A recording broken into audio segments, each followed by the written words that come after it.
يا صباح السعادة. صباح الفل، عامله ايه؟ الحمد لله. ايه يا بنتي ده؟ هو نضيفة؟ عامله لك عصير فراوله بالبرتقال حكايه.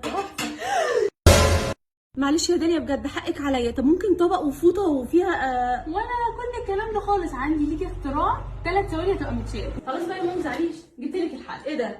دي مكنسة سكاني تغسل السجاد والمفروشات بسرعة رهيبة. وريني بسرعة. يلا بينا. بصي بقى يا ماما، اول حاجه هنفتح دي ونحط فيها الميه، نملى الميه لحد علامه الماكس اللي في الجنب. بعد كده هنحط سائل التنظيف بس كده.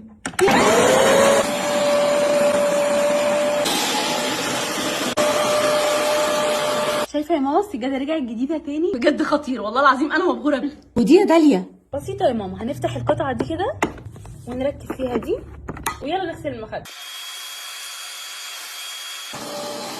الله يا داليا، الله تحفة. لا ده انا هاخده بقى اعمل بيه السجاد عندنا.